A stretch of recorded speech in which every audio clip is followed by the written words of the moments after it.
लूका की इंजील 8वें बाब की 40वीं आयत से मसीह यीशु के दो मौजों को एक साथ बयान किया गया है।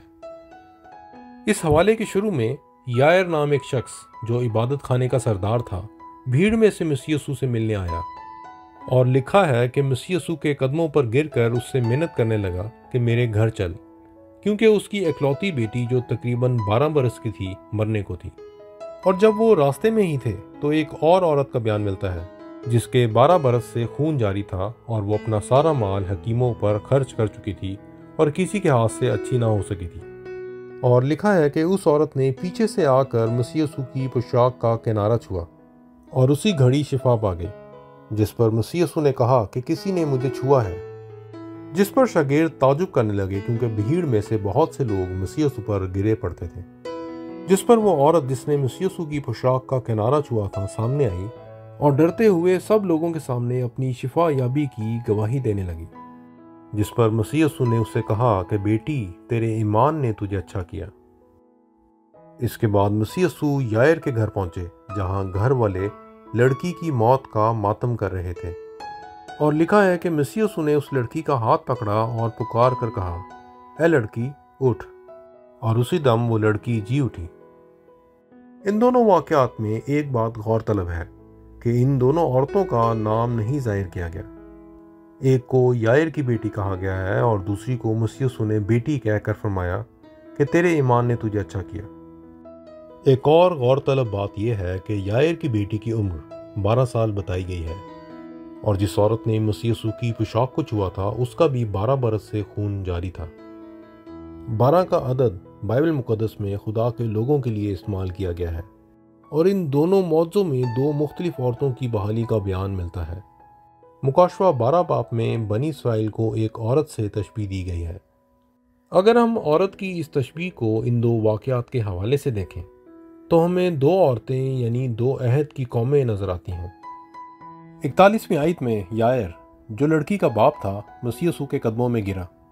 जबकि 47वीं आयत में वो औरत खुद जिसने मसीह यीशु की पोशाक को छुआ था मसीह यीशु के कदमों में गिरी। यायर की बेटी पुराने अहद को जाहिर करती है जो अपने बाप के ईमान की वजह से खुदा की बख्शिश हासिल कर पाई,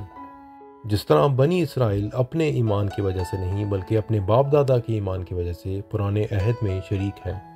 जबकि मसीह यीशु की पोशाक का कोना छूने वाली औरत अपने बाप दादा के ईमान की वजह से नहीं बल्कि लिखा है कि उसके अपने ईमान की वजह से उसे शिफा हासिल हुई। ये औरत मसीही कौम की तशबीह पेश करती है जो बनी इसराइलियों की तरह मसीही घराने में पैदा हो जाने से ही मसीही नहीं होते,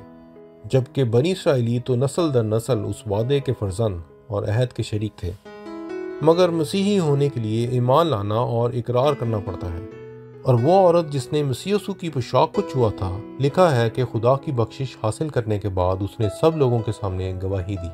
जिससे जाहिर होता है कि गवाही देना मसीहों के लिए मुकर्रर किया गया है।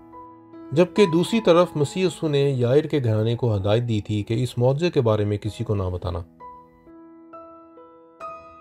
यायर जिसके बारे में बताया गया कि वो इबादत खाना के सरदारों में से एक शख्स था,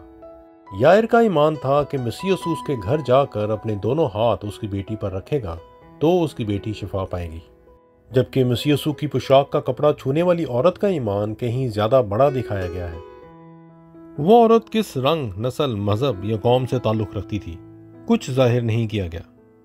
मगर एक बात साफ साफ अल्फाज में वाज़ेह कर दी गई है कि मसीह यीशु के पास आने से पहले वो औरत किसी के हाथ से अच्छी ना हो सकी थी, जबकि उसका तारुफ इबादत खाना के सरदार के तौर पर नहीं बल्कि सिर्फ एक ऐसी औरत जो मसीह यीशु का हाल सुनकर उसके पीछे आने लगी थी। उसका ईमान था कि मसीह यीशु की कुदरत इतनी बड़ी है कि मसीह यीशु अगर उसे छुए भी ना और ध्यान भी ना करे तो भी अगर वो उसकी पोशाक का किनारा ही छू लेगी तो शिफा पा जाएगी। ऐसे ईमान की मसीह यीशु ने तारीफ की और सलामती देते हुए रुखसत किया, क्योंकि उस औरत का ईमान इबादत खाना के सरदार से बड़ा साबित हुआ। जबकि 50वीं आयत में जब यायर को पता चला कि उसकी बेटी मर गई तो जो कुछ ही देर पहले मसीह यीशु के पांव में गिरकर अपनी बेटी के लिए शिफा की दरख्वास्त कर रहा था, अपना एतकाद खो बैठा, जिस पर मसीह यीशु को कहना पड़ा कि खौफ ना कर बल्कि एतकाद रख। यायर ने जो इबादत खाना के सरदारों में से एक था, जिसने अपनी आंखों के सामने उस औरत को शिफा हासिल करते देखा तो भी अपना एतकाद कायम ना रख पाया। یائر کا یہ رویہ پرانے عہد کے بنی اسرائیلیوں جیسا ہے، جو خدا کی قدرت کو اپنی آنکھوں کے سامنے بار بار دیکھتے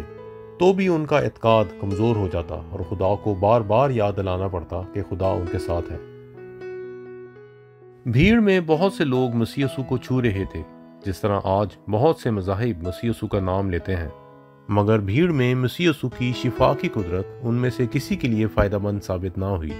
بلکہ صرف اس عورت کے لیے جس کا یہ اعتقاد تھا کہ اگر وہ کسی طرح مسیح یسوع کی پوشاک کا کنارہ ہی چھو لے تو شفا پا جائے گی، جس سے واضح ہوا کہ مسیح یسوع کو چھونا یا ساتھ چلنا اس وقت تک فائدہ مند نہیں جب تک اعتقاد یا ایمان درست نہ ہو۔ دنیا کے تقریباً تمام مذاہب مسیح یسوع کو کسی نہ کسی پہلو سے جانتے ہیں، مگر ان کی مثال بھیڑ میں ساتھ چلتے ان لوگوں جیسی ہے جو مسیح یسوع کے ساتھ چل رہے تھے اور چھو بھی رہے تھے، مگر ان کا اعتقاد درست نہیں تھا۔ وہ معجزے تو دیکھتے رہے مگر اپنے لیے کوئی فائدہ نہ اٹھا سکے، کیونکہ بھیڑ میں جب مسیح یسوع نے ساتھ چلتے لوگوں سے پوچھا کہ وہ کون ہے جس نے مجھے چھوا، یقیناً ساتھ چلتی بھیڑ میں بہت سے لوگ مسیح یسوع کو چھو رہے تھے، مگر پوچھنے پر لکھا ہے کہ سب انکار کرنے لگے۔ اس میں ایک اور بات سمجھنے کی یہ ہے کہ اس عورت کے بارے یہ بیان کیا گیا ہے کہ مسیح یسوع کے پاس آنے سے پہلے وہ اپنا سارا مال حکیموں پر خرچ کر چکی تھی اور وہ مسیح یسوع کے پاس خالی ہاتھ آئی تھی۔ اس کے پاس اپنے علاج کے لیے خرچ کرنے کو کچھ بھی نہیں بچا تھا۔